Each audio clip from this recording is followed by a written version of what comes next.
G'day guys, well welcome back to Arthur's video of Bootleg versus Originals.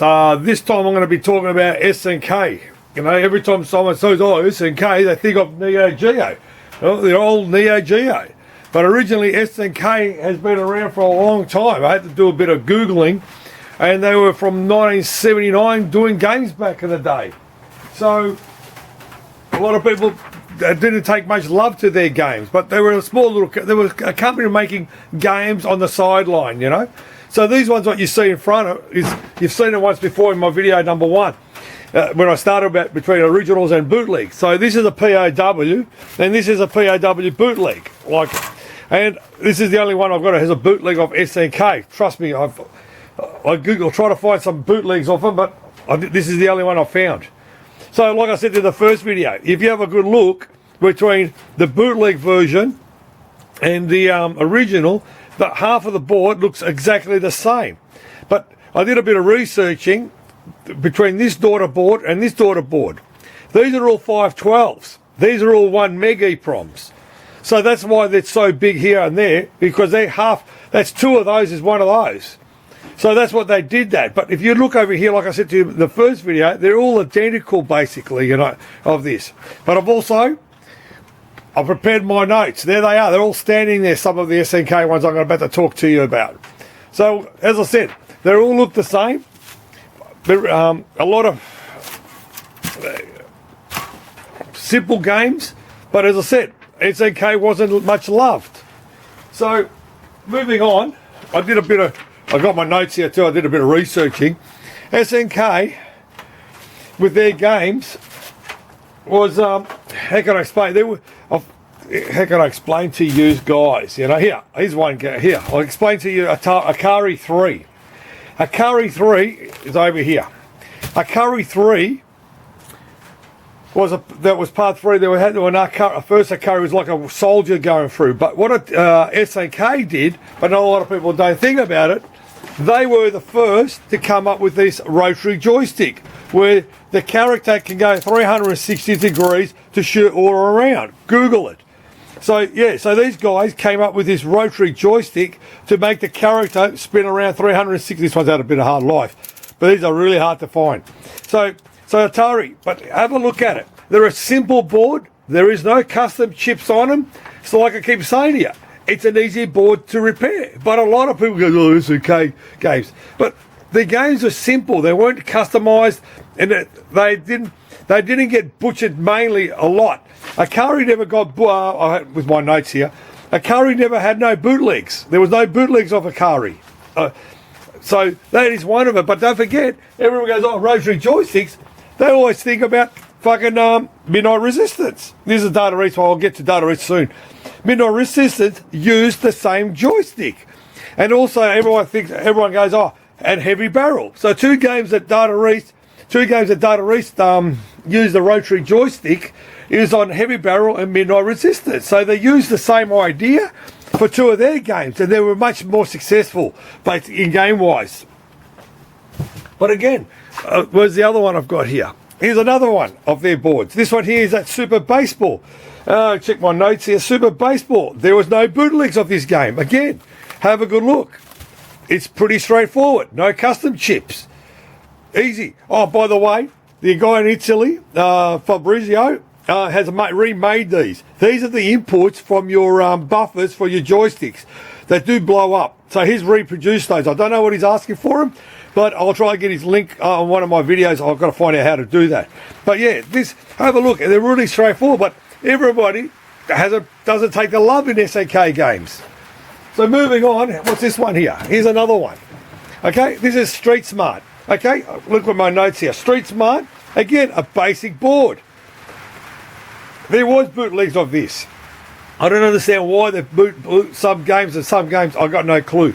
But this game, again, very simple to work on. You know, nothing hard, nothing simple. You know, yeah, pretty straightforward. But again, no one loves them. What's this one here? Okay, here's another one. What's this game?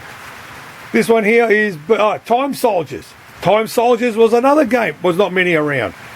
This is another one of those rotary joysticks. You can see on the side here that the rotary joysticks go in. So they're the only 2 games that I found that used rotary joystick, Ikari 3 and this one. But the thing is, there was no bootlegs of this game either. I'm checking with my notes. But SNK did a handful of games before. There was Ikari 3, POW, Search and Rescue, and Street Smart was under the SNK banner. But the Time Soldiers and the Game Wars, the next space, Google next space, looks like bad. They were under the SNK Alpha brand, okay? So SNK Alpha was another company. Well, SNK actually started off with at the end did the Neo Geos in the 90s. So that's when Neo Geo came. These were the last of their game boards before they went to the Neo Geo system. Again, another simple board, okay? As I said, this is Sky Adventure, another one underrated games. A lot of their games were, as I said, I'm not promoting them, I'm just explaining to you guys, was underrated, you know, depending on how you guys played it. But they weren't around. I don't know what the story was, either it was too expensive or whatsoever, you know. But again, simple games to repair. Only one custom chip here. This is the audio. See, this is for the voice, for the game. So you see the alpha, that's the voice. Again, the ones for the inputs. But their boards all look the same. Here, what's this one here? Here's another one. Here's Gang Wars. So have a look at Gang Wars and have a look at this one here. Have a look between the two of them. Hang on, let's go this way. Don't they look the same? Same layout. So they use the same board to put another one on. So this Sky Adventure and Gang Wars is on the same platform boards. So again, easy to repair. As I said, a lot of people think, oh yeah, man, you know. Again, what do you say? So here's another one. This one here is POW. POW? Oh, it's a POW. Different version POW. Oh, what a banana. Yeah, POW. Have a look at this POW.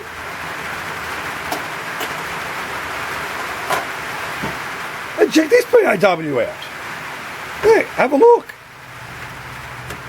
Stranger, you can sort of see, let's put them together here on top of each other.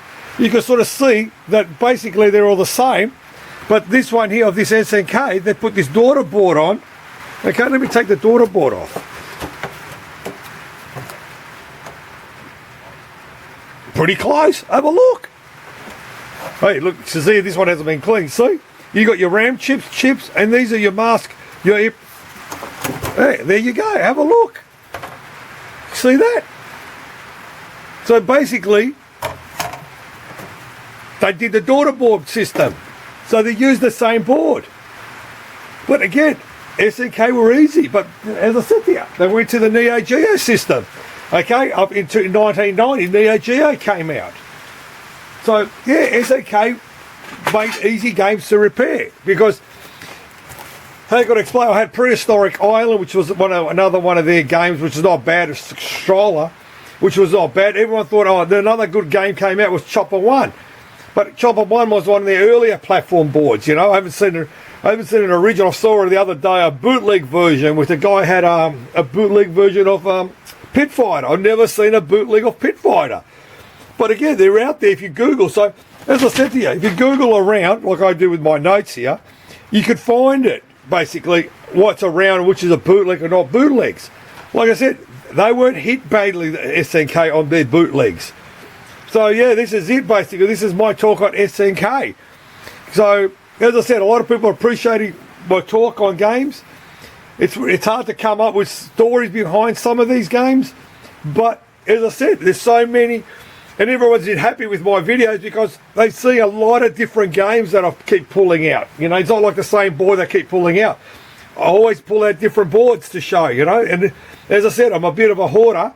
And I like to repair old games to get them back to life because, as I said, nothing pays like an original or a bootleg in Maine. Maine doesn't play right because it's close but not close enough. So yeah, I've got no more manuals to show you on this video because I still haven't found the Australian one. But yeah, have a look. You know, guys, oh, I forgot to tell you. This is another one. This is done by SETA, okay, S-E-T-A. This is one of their rotary joysticks. This is from caliber 50. Okay, I said it was an offspring of Toto Group. Google it. Underrated game, but you can't play a rotary joystick, okay, by a normal joystick. It doesn't play because the character doesn't spin around 360 degrees. So I will talk about them, the Toto boards of the Cedar and a few other like top lane games, like in some of my other videos. I've got to dig them all up, you know. But as I said to you, make sure you keep your boards with the silica stuff. Don't eat this stuff. But as I said, secure them. Make sure they don't get moisture into them, so that way you get track rock, or explained in one of my other videos. Oh, I found some, I've got a new set of Poindexter glasses. Have a look at these cool things now. Oh, these are so cool now. I can see more closely on tracks. So yeah, there you go, my new Poindexter glasses, moving up with the time. It's even got a little LED lights there too, if you want to know. Yeah, not bad. But yeah, as I said to you, you know, videos, pinball machines, arcade is a passion, you know. So hope you enjoyed this video as on what I'm talking about. All right, thank you.